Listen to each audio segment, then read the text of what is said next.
only thing to do is keep a running to the tempo and the times.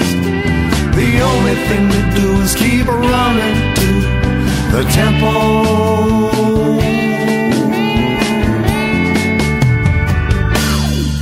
and the time. Come on, y'all, let's run a little. And now, Tempo and the Times, the podcast that examines the collision of news, popular culture, and technology. With your hosts, Bob Gatty and Scott Ramminger. Hello, Scott. We have a great first guest in Susan Anders. March is Women's History Month, and Susan is a singer-songwriter with a brand new record, 13 Women. She wrote, performed, and recorded all of the songs, and each is based on a different woman from history. Hey, Bob, I need to interrupt here briefly, just in the spirit of full journalistic integrity and disclosure. I'm going to have to report that I do know Susan, and I am her worst vocal student. And I would urge viewers with that information not to, listen to my croaking and judge her proficiency as a teacher or a singer. I can vouch for the fact that he was her worst vocal. Not true. I never did any of my homework. I never remembered any of my exercises, but she really did help me. She's a very good teacher. In addition to being just a great person and a brilliant songwriter and musician, she is a really fine vocal coach who's helped me out a little bit. Thanks, Scott. And hi, Bob. And thank you both for having me here. We're thrilled to have you, Susan. We really are. First, I would like, if you would, to talk to us a little bit about your background, where you came from, what got you into doing what you're doing, kind of what turns you on. Can you do that? Okay. Well, as you already said, I grew up in Northern California. I have always loved music. From the Beatles onward. My father gave me a guitar when I was 11, and I went wild with that, and I wrote a song within a few months, and so have been writing songs and playing them for a long, long time. So you never looked back. You started at 11 years old, and you've just never looked back. You're just going. Were your parents? I know your father is a fine photographer, and wasn't he a professor, or is he a professor at Berkeley? Dad is a retired chemistry professor. My birth mother was a homemaker, and neither of them had any musical proficiency, nor does my brother. But everyone in the family was completely into music of various forms. So a lot of music lovers. I had to dig into the family history to find some relatives who were musicians. There is a bastard cousin who started a horn museum in Pennsylvania. And I found out at towards the end of her life that my paternal grandmother, I was visiting her in the home where she was living, and she announced that she was a great singer and had sung in choirs when she was young, which was completely news to me. That was it for music in the family. But I was about the creative thing must have been there. I've seen your father's photo. Yes, he's a scientist, and he was also into photography. He's a Renaissance guy in many ways. So I was encouraged to do whatever I wanted to do. So along the way, Susan, how many albums have you done? As Susan Anders, 5. I think this is the 5th one. Wait a second. Maybe the 4th one. 5 is my band from LA, Susan's Room. So Susan's Room happened all through the 90s, and we put out 5 albums. Wow. Solo albums after that is Susan Anders. I think this is number 4. Okay. So that's 9 records. That's a lot of records. Tell us, what was your first performance? Where was it and what was it? Do you remember? I'm going to go back to high school because I remember writing a piece. It was pretty avant-garde with 4 people reading random things, and I conducted it holding a carrot, and towards the end of it, I started eating the carrot. Oh my God. Bring that back. It was really fun. At the end of the performance, we actually got them to lower the stage and we disappeared. Oh my God. Were you in the drama club too? I was not, but you can tell that Berkeley High, we were pretty. I know. That must have been an interesting place to grow up, really. And at the same time, I was a Berkeley Hills kid. I was fairly removed from what was going on at first. I was just a kid when all of the activism at UC Berkeley was going on. That was over my head. At Berkeley High, they brought in the National Guard because there was a lot of rioting going on, and I'd walk through all that to catch the bus to go home. So yeah, it was a pretty politicized atmosphere. And were your parents liberal, I'm assuming? My father is a registered Republican, but I've been there. he stayed because in California, he wanted to vote in the primary. That's how it works in California. You have to vote in the party you're in. He has been a liberal for many decades now. He just stayed a registered Republican so he could mess with the enemy. Good man. We got it inside, man. We have a lot of people that do that here in South Carolina. So take us to you got out of high school. One thing I'll say about Susan is she's not only a fine vocalist and an expert in that area, she's a very proficient piano player and guitar player too. So did you study music? Tell us about that. I took private lessons when I was a teenager. I went to college. I took voice lessons. I took piano lessons. I did all that. Did you major in music in college? I actually was not a music major. This is very UC Santa Cruz. My major was aesthetic studies. Oh, my God. What I did, I took all of the music major classes, but I did the aesthetic studies major so that I could avoid the language requirement. Because I was lazy, I studied French for 4 years in high school and I didn't want to do it anymore. So aesthetic studies had all of the pop musicians, the potters, the dancers, the photographers. Right. They'd throw us into classes and we had to talk about what we were doing and find the relationship. It was actually, in retrospect, a great major because it forced me to communicate about what I was doing, and it helped set me up to be a better teacher. So it's an very embarrassing major to talk about. They abolished the major as soon as I graduated. That was out the window. But I got a pretty well-rounded education, and I'm going to take that a step further. When I got my master's, it was even worse. I got my master's at the Center for Experimental and Interdisciplinary Arts, which sounds like the most bullshit thing you could imagine, but that's what my MA is in. Well, it sounds like fun. I mean, if they would have had, listen, in Tennessee, they didn't cook that stuff up. Okay, so you're in college. When did you start, really out, other than the conducting all your friends with the carrot in high school? When did you start, going out and, gigging and really thinking, oh, this is what I want to be when After my freshman year of college, I started playing at restaurants, things like that, doing the solo singer-songwriter. Were you doing covers or were you doing your own stuff? I was doing a lot of covers. Yeah, I was. At first, I was background music.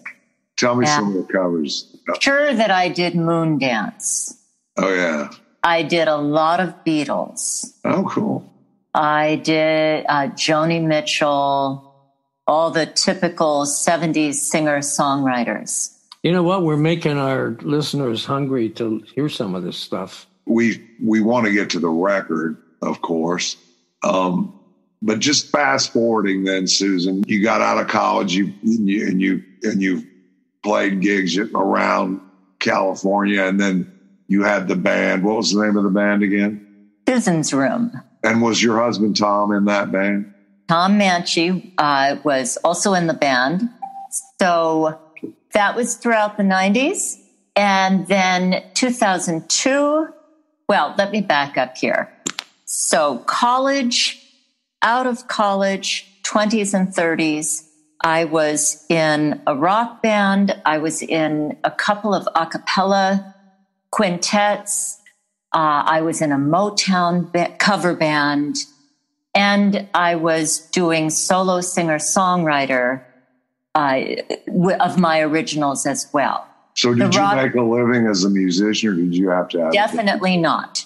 I was in I made literally hundreds of dollars camp.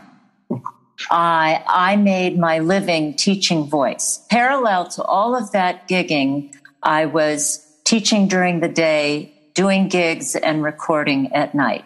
And that took me all the way through the 90s until 2002 when we moved to Nashville. And then I continued the same path, teaching during the day, doing all of my creative projects on the side. Right. Well, I mean, that's pretty much the way everyone has. There are not too many people who can do anything but that. It doesn't certainly put you in any different camp than If you look at my father, who's a famous chemist at UC Berkeley his entire career and doing research and exciting things, and organic chemists of the world know him. He was teaching during the day. That's the gig. The teaching, even when you're on salary at a college, the teaching supports all of the...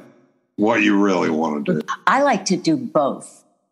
So I'm going to correct you on that. It's a nice balance. Teaching is very outer oriented, and I have to connect in with the person. Creative writing, practicing is a very solo pursuit. And it's a nice balance to be very into myself and what am I writing here and all that. And then teaching, I have to get out of myself and get into somebody else's wavelength. Right. So I like the balance of the two. I think there's something to the idea that, first of all, that if you can really teach something, which you are a very good teacher, and I could be an asshole. I mean, really, I'm not easy to teach, and I think you adapt your teaching style to your students. I can see that very clearly. I mean, I'm sure you deal with me differently than you do, a 15-year-old girl who's in there singing about her boyfriend breaking up. That is true. I still have some scars. I still have scars from the stick she keeps behind the piano. But you know what would be good, Bob? I think, why don't we get into the record? And I think a great way to get into it would be, even before we start talking about it, would be to play a track from it. What track do you want us to play, Susan? The first one. Okay, well, that's what we're going to do. Just Give Me Everything. All right, here's Give Me Everything. Give Me Everything. Just Give Me Everything from Susan's new record, 13 Women. Go to her website and buy this record. Let's listen.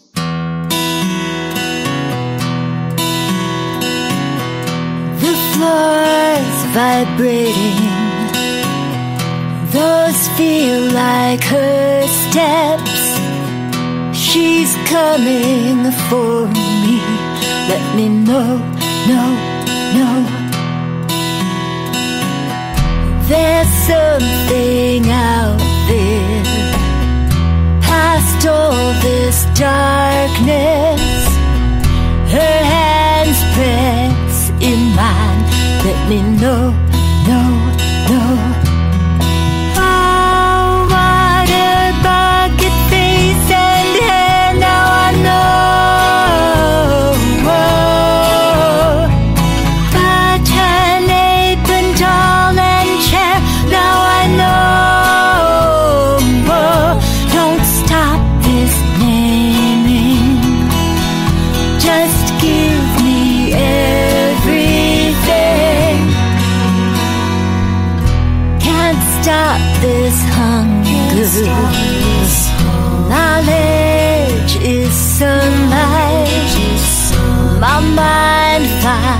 close to it. Let me know, and you have the whole world there in your fingers. Don't keep me waiting. Let me know. Oh, table, napkin, bowl, and melon, I know. Elbow, shoulder, my name's Helen, I know. Don't stop this naming. Just give me everything. And you have a story. I bet it's a good one. Come give me your hand. Let me know.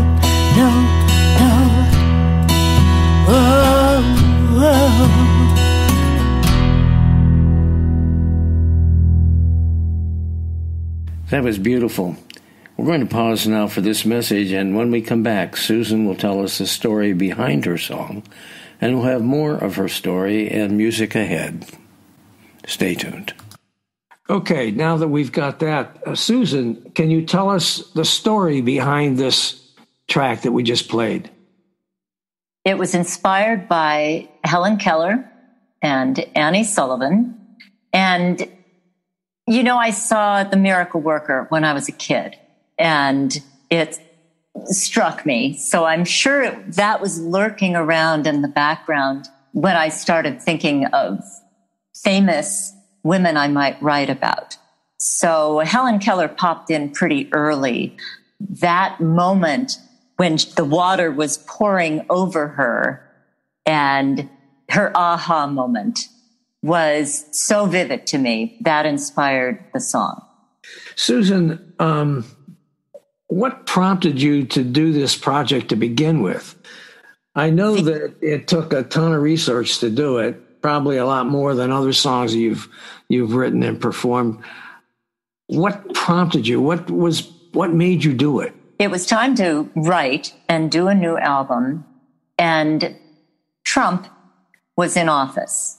And once I realized when he was in office that besides marches, letter writing, any activism that I could do to protest, I needed something to keep me from going insane. I looked at the project as a way to do that, a way to get out of what was going on currently and dive into history and look at other times to see how the world might be reacting to other unusual times in history. Now, specifically with that, I started thinking about the Salem witch trials, because after Trump was elected, I thought, how could so many people have put this guy in office? I was pretty mystified. The Salem witch trials were another time when a portion of the country became a little bit delusional. So I started researching that, and that inspired one of the other songs from the album Spell, which is about Sarah Wildes, who was one of the women accused of being a witch and actually hung for it. Not that many women of all the accused witches, it wasn't like 100 women who were hung. It was more like 13. And she was one of them. Well, why don't we just take a listen to that song right now?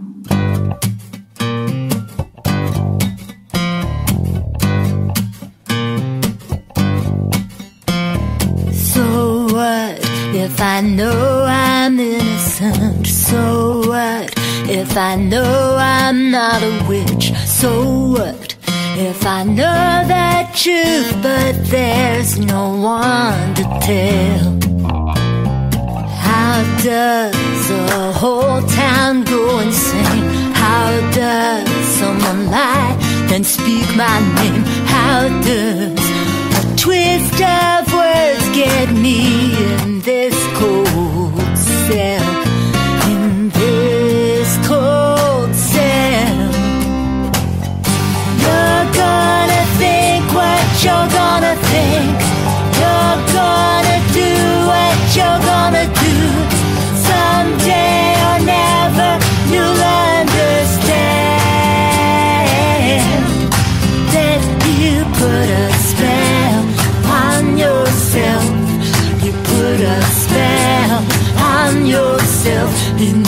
put a spell on yourself. It wasn't me.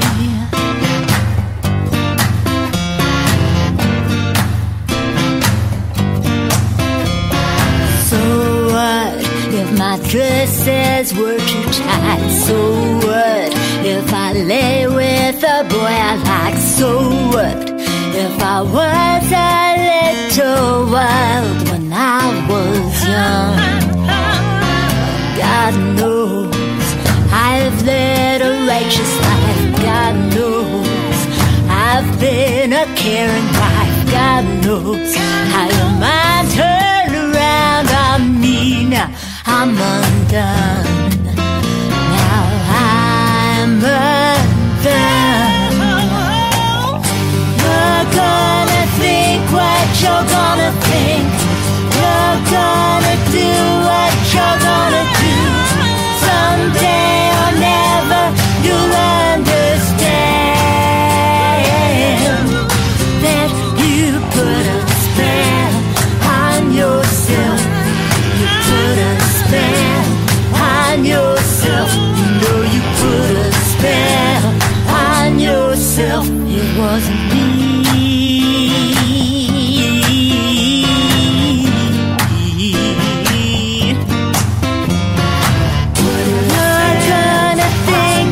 You're gonna think, you're gonna do what you're gonna do. Someday or never you'll understand.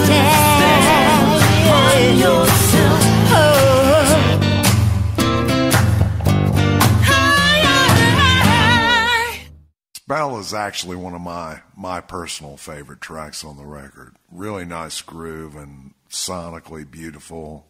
Well-crafted song. Why don't we talk a little bit about the record as a whole?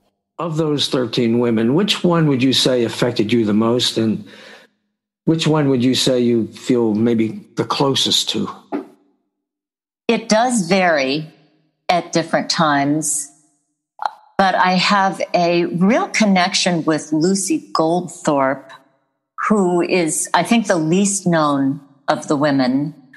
I wanted to write about prairie women. And so that was, in that case, I just got the idea of prairie women in general. And I started Googling, and I came across a picture of a woman in front of a shack, and everything is snow, snow, snow, snow. And I just started exploring about her. There's very little about her. She was a school teacher who just got it in her head to move from Iowa to North Dakota. She spent $10 and was given 5 acres, and she had to live on it alone for 5 years and prove that she could do that. And then she would own the land, and it would be in her name, which was very, very unusual back then. This was at the beginning of the 20th century.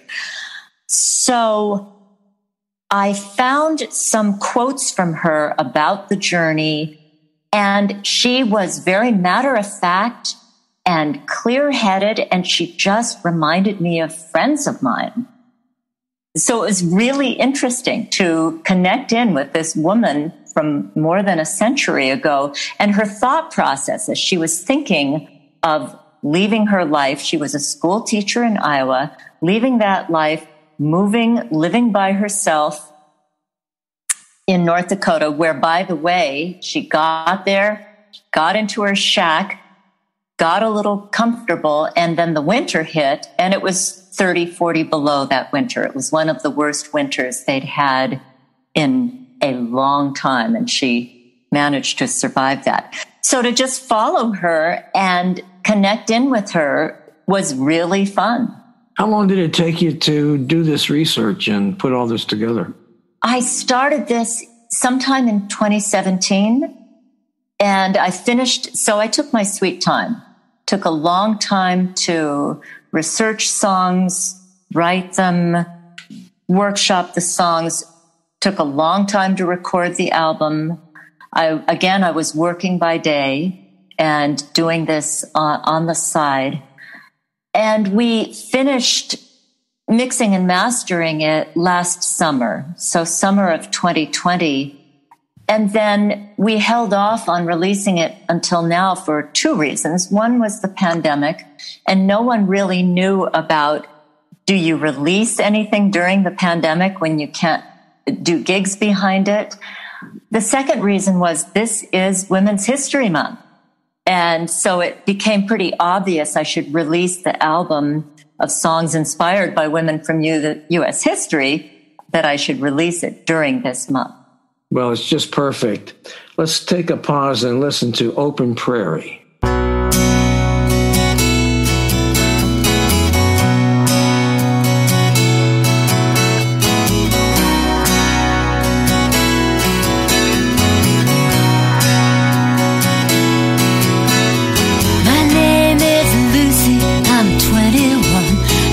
Teaching school here in Iowa, but I'm gonna get some land with the deed in my own name, because the Homestead Act of '62 says if I have $10 and some daring to, a single girl like me can have her own piece of the plains on the earth.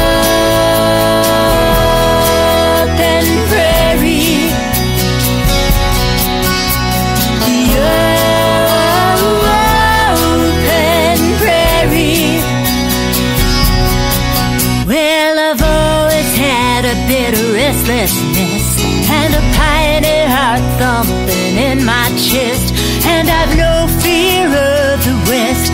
Yes, I've heard all the stories. I'm gonna plant some carrots in the virgin dirt, feel my sweat and blisters. I'm not afraid of work where the sky is sweeping vast and free and holy on the open prairie, the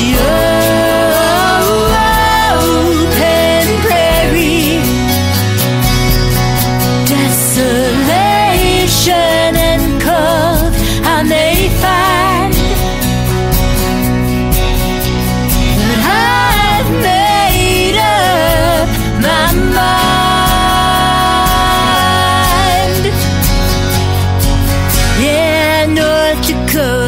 Where I'm bound, I will build a shack on my own ground. There's a life waiting for me there. I hear it calling from the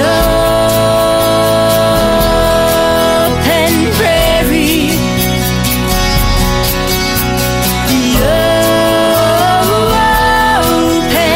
prairie.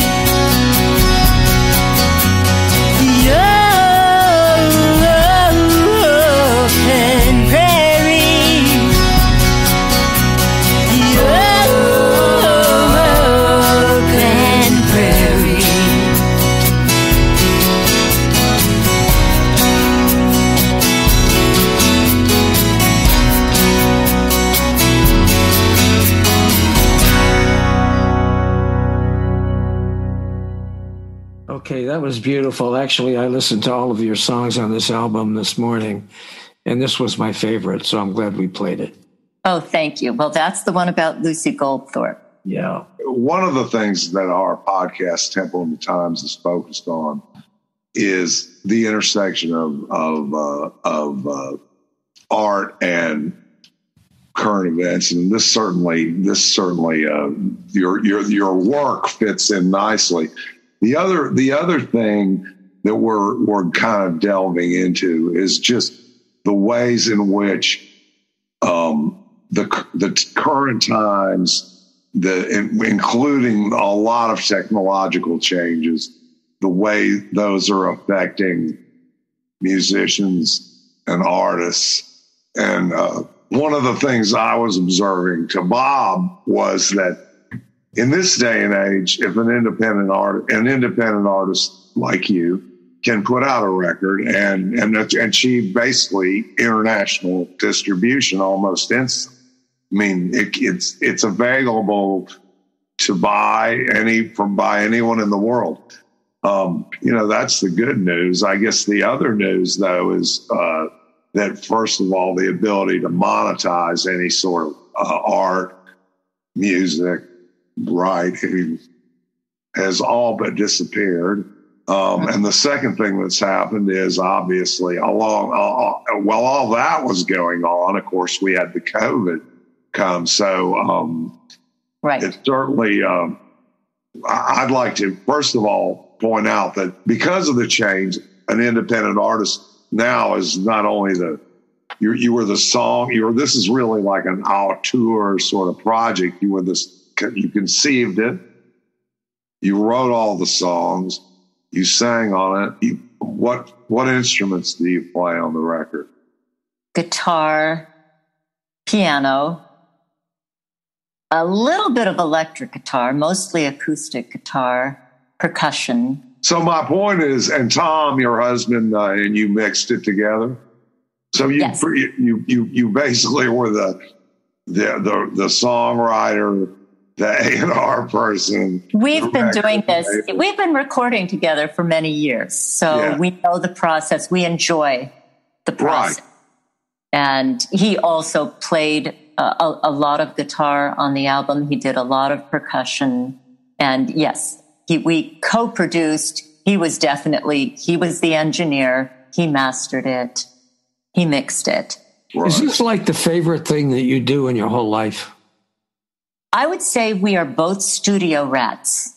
Yeah. And there are musicians out there who are gigging musicians, and they love to be in front of an audience, and they make their living being in front of an audience, and they're just, right now, their lives have just been decimated by the pandemic because they can't do that unless they do online shows.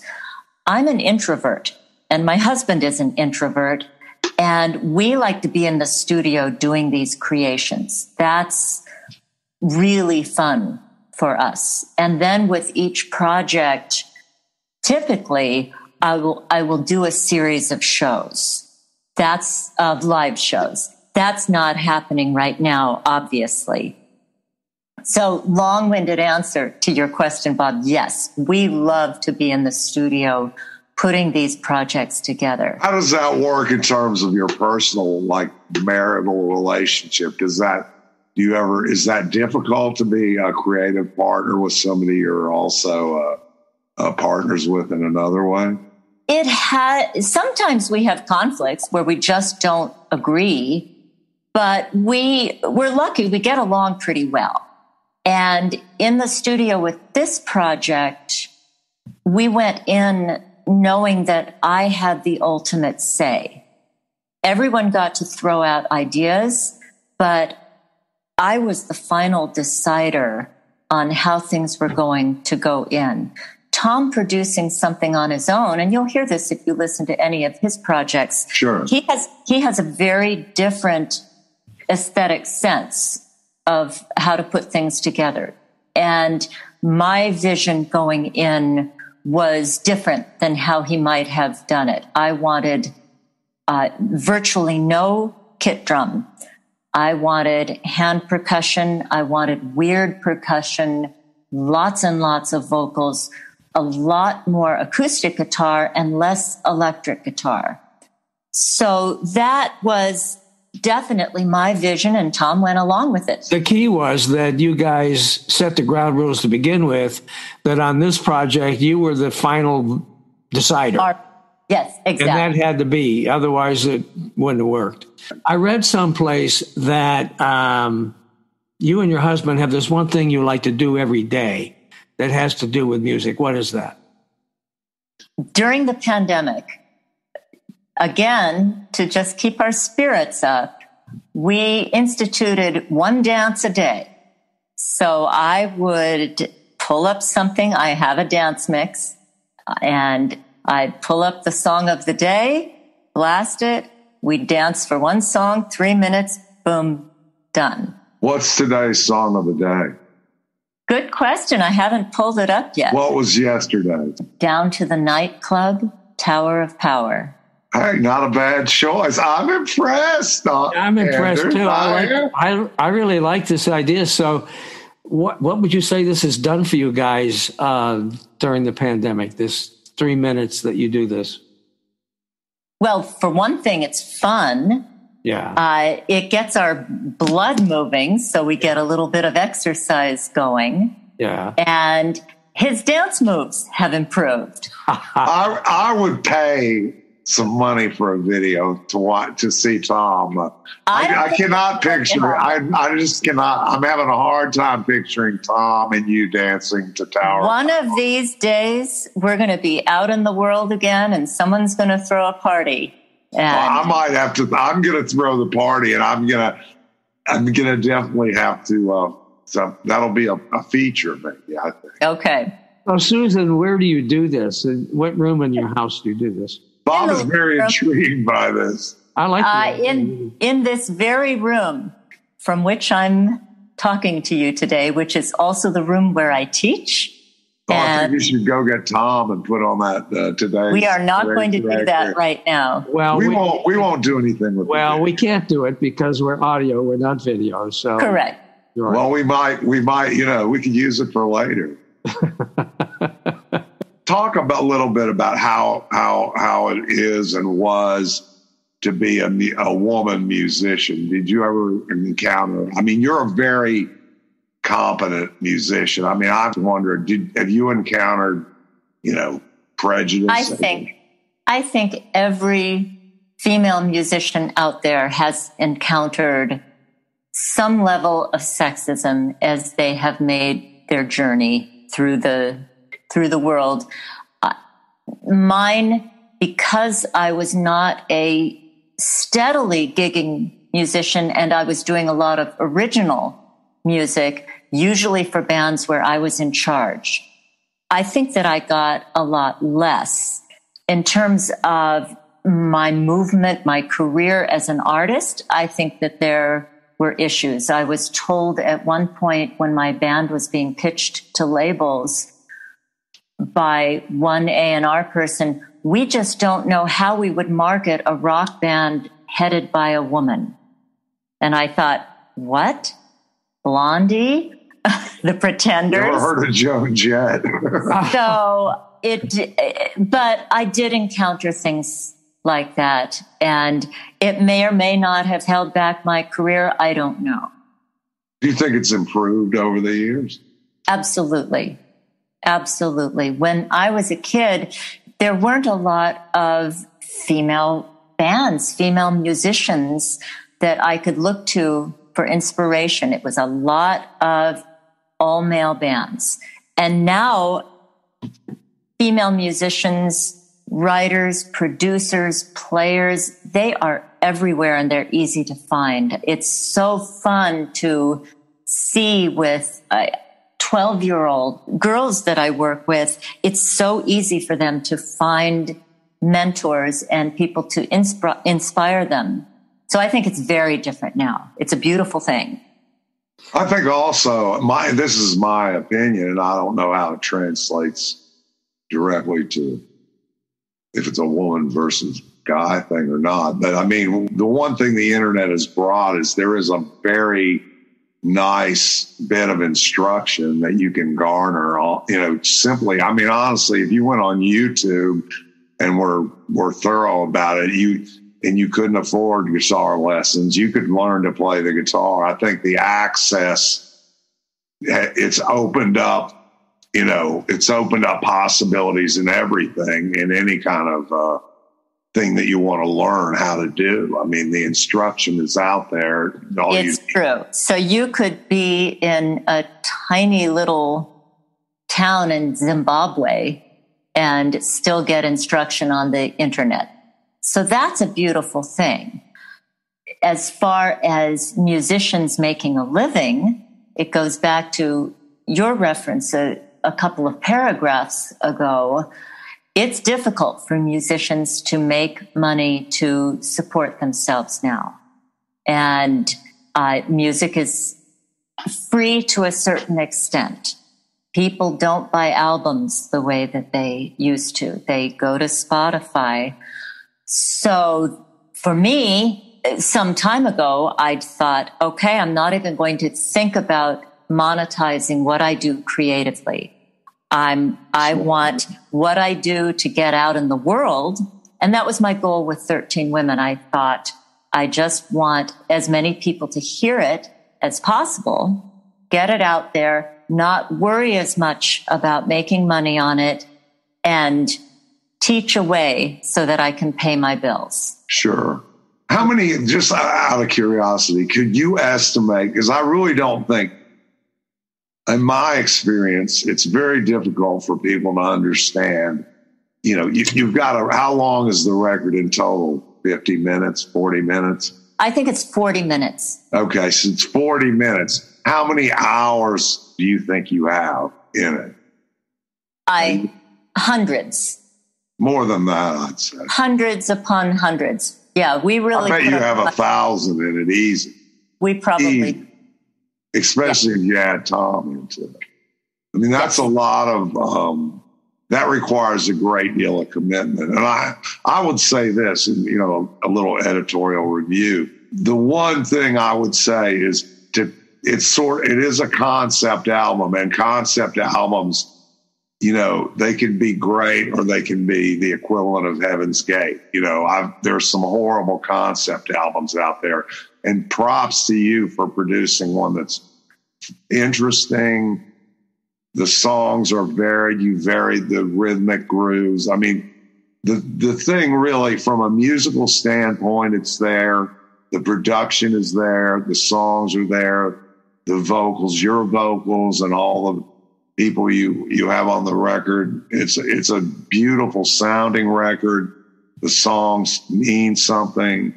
There's a groove. There's definite grooves to it, even though you don't have drums. So it's really a fine piece of work, and it deserves to be heard, in my opinion. And and we're going to try and help that. So toward that end, how do people buy this music? Where can they get the music? Where can they hear the music? 13women.com should take you to my page. SusanAndersMusic.com is my main page. So that will take you to my site. It's easy to find 13 Women from there.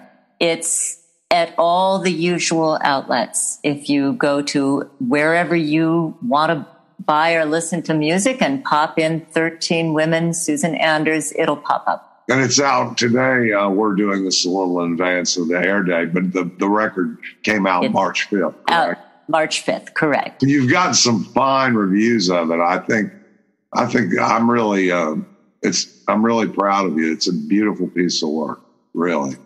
Thank you, Scott. I can say this, that Donald Trump actually inspired something positive with this. Well, I think that's what we can hope out of all of it. Look back through history. Positive change usually follows some bad crap. You know what I mean? Yeah. That's for there sure. had to be the Great Depression before the Federal Reserve System, you know, came into place. One thing I think you have going on that, you know, this is another observation. Some musicians that I know don't, is you seem to be pretty savvy about marketing your music, about, you know, how to get it out there. And I remember I was asking, her husband, Tom, has a business. What's the actual name of it? Demos? Studio X Nashville.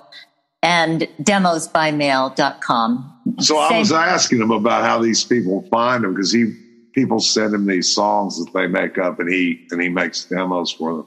And he said, a lot on the internet. And I said, well, how do you do your search engine optimization? He goes, I don't know. Susan knows all that. So clearly you've got that going on. And I know you also have an app you've developed that allows people to helps people learn to sing harmony vocals, right? I do. And you've brought up two different topics, so I'll answer the first one.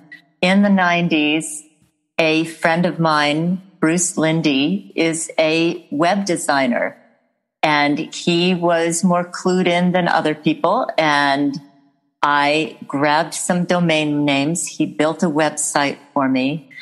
And when I started creating singing methods, like harmony singing by ear is my How to Harmonize method, I started advertising them on the website, and I started learning about SEO, search engine optimization, and that became a side job. So I may have been a couple of years ahead of some of the musicians doing this now. And I did that as a necessity. When I moved to Nashville, jumping over to teaching, and I needed new students, I advertised in the Nashville scene because not that many people in 2002 were Googling to look for singing teachers or Googling to look for a studio to work with like Tom's. Now, everyone does it. Back then, I had our website set up. I had all the SEO in place. And as Nashville and other parts of the world became more and more internet savvy and internet hooked in, we were already there. You were in early. That's really cool. And the other thing, a little early, yeah. I think it's quite interesting is your singing teaching, your vocal coaching. Of course, when I was taking lessons from you was coming to your studio and taking them there. But now you've moved your whole during COVID, you moved your whole business online. Tell us about that. How has that worked out? That was an easy switch for me. With the pandemic at the time, about 50% of my students were online. So I just switched everyone online. So that for me was not a big deal at all. Sorry to not have more of a dramatic thing to say. No, but I just think it's interesting. And it's sort of the positive and the negative of the digital age. You know, there are certainly some negatives, but it has opened up. I've talked to a couple of my friends who are teaching music, and one of them was teaching for a store, and they went online, and then he realized he could do it himself and keep. Well, there's on. That exactly. So I think it's enabled perhaps some people to make. It's a beautiful thing, and it's kept me employed throughout the pandemic, and it has also enabled me to teach. Yesterday, I worked with my student who lives in Munich. Tomorrow morning, I've got a student who lives in Kuwait. And so it has me working throughout the world, and the hardest part about it is making sense of the different time zones. Have you thought about what's next after 13 Women, or is it too soon for that? It's too soon. Everything's opening up. Everything's changing. I have visions of doing shows where I could talk about the women more. Combination, a little bit more narration, and then play the songs. But I really haven't gotten that far with it, though that's just a little thing in the back of my head. I think I'm going to have to vote for restaging the play where you direct the people at the carrot. I think that might, have been ahead of its time then, but, now I could see it. That would be super fun. Well, this has been a lot of fun, Susan. We really do appreciate you coming on with us. I think that we probably have are getting close to wearing out our welcome with. We are. Thank you so much, Bob and Scott, for having me on today. Well, we're honored. You're our first guest, so I hope we did okay. We've never, we're just making this up as we go along, but we really had fun, and really everybody. Go to Susan's website, buy the record. If you, don't want to buy it right off, at least listen to the record. It's something that you really should hear. And it's a beautiful thing. And remember, it's Susan Anders, Anders, music.com. And the record is 13 Women. Thank you, Susan. Thank you, guys. Appreciate it.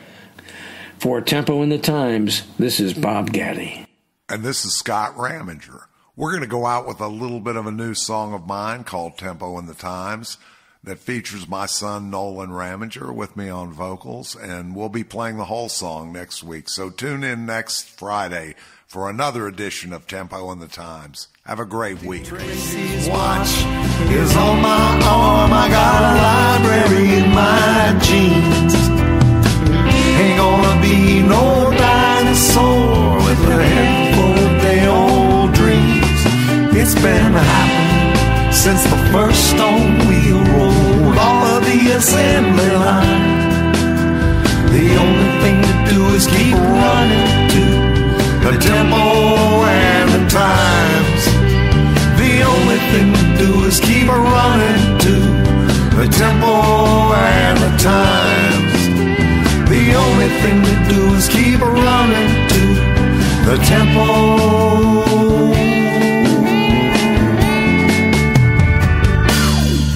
and the times.